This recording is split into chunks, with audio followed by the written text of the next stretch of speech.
Glory to Jesus Christ. Today is Thursday, March 18th of Clean Week. We're beyond the halfway point of Clean Week. It's always a good time, anytime we get to the halfway point of anything, just to take a little reflection backwards, just to see how we're doing, and to take stock to see what we should do moving ahead as well. So just a moment, do that here at this beyond the halfway point of Clean Week itself. I mentioned yesterday in our video that I would go into a little more detail about some nuance that's in the Triodion about each particular day, and I'll take the moment to do that today. So Matins that served on Thursday today, the theme that would come through with that is the apostles. Thursday we remember all of the apostles, and so many of the texts on Thursday mornings will be connected to them. Then as you go through the day and get to Vespers that's celebrated later in the day, that becomes the shift into the next day. And so on Thursday evening at Vespers in the Triodion, you'll see texts that connect to the theme of the cross of our Lord. And so what I'll do today is read two different texts from the Triodion, one from Matins that'll pick up on the theme of the apostles, and then one from Vespers which will pick up on the theme of the cross. And you'll see that this is repeated throughout the week as each day has its own theme. Just a reminder of that, on Monday we remember all of the angels. On Tuesday we remember John the Baptist. Wednesday, the cross of our Lord. Thursday, the apostles and St. Nicholas.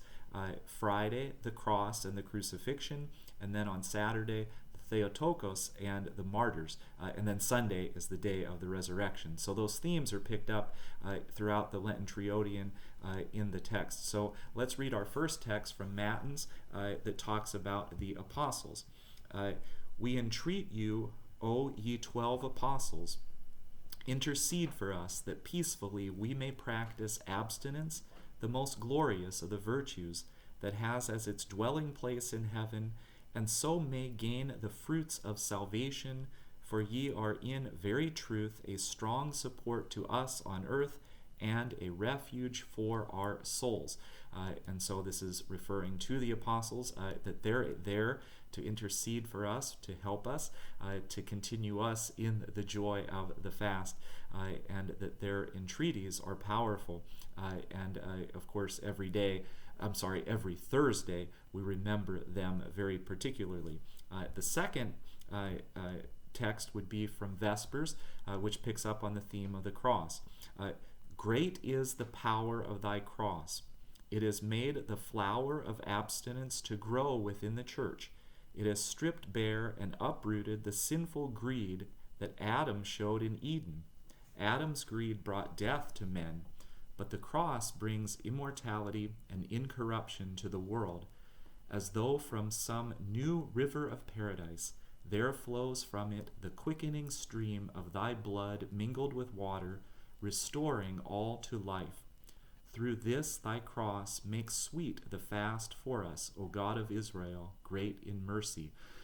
And so the theme of the cross comes resoundingly through, and it's a great reminder that the first tree brought death, the second tree brought life, and that through this cross it makes sweet the fast.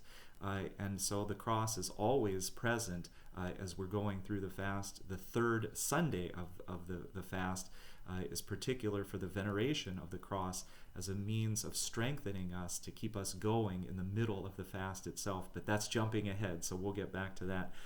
But again, hopefully that makes sense about how on the days in the Triodion that Matins will have a particular theme, and then as we shift into Vespers, that has the theme of the next day coming up.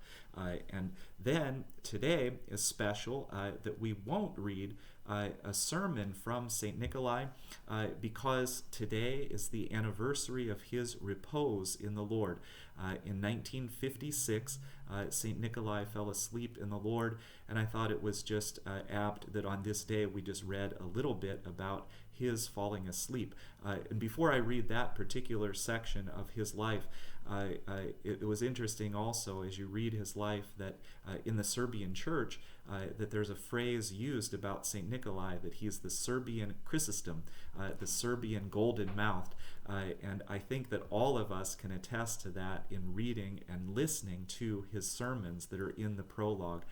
How beautiful he has a means of putting words together, and that really is an apt name for him, the Golden Mouth.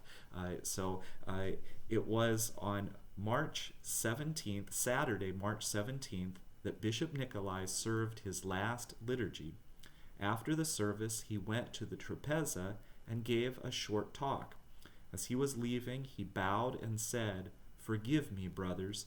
This was something unusual which he had not done before. On March 18th, 1956, St. Nikolai fell asleep in the Lord, whom he had served throughout his life. He was found in his room kneeling in an attitude of prayer. Though he was buried at St. Sava's Monastery in Libertyville, Illinois, he had always expressed a desire to be buried in his homeland. In April of 1991, his relics were transferred to the Chetinye Monastery in Lelich. There he was buried next to his friend and disciple, Father Justin Popovich. And so this is a little bit about the falling asleep of St. Nikolai. One last thing I leave you with, just on a personal note, St. Nikolai was an instructor at St. Tikhon Seminary in South Canaan, Pennsylvania. And my father was a student at St. Tikhon's. He would have enrolled there in 1965 or 66, which would have been just 9 or 10 years after the falling asleep of St. Nikolai. So he was close to being near somebody who was canonized a saint there in Pennsylvania. So we are grateful to St. Nikolai for all his labors here in North America. Also in his story is that he was at the prison in Dachau during World War II. So he lived an incredibly difficult life and then labored here in America, spreading the good news of Jesus Christ and all those words that we have from the prologue. So thanks be to God.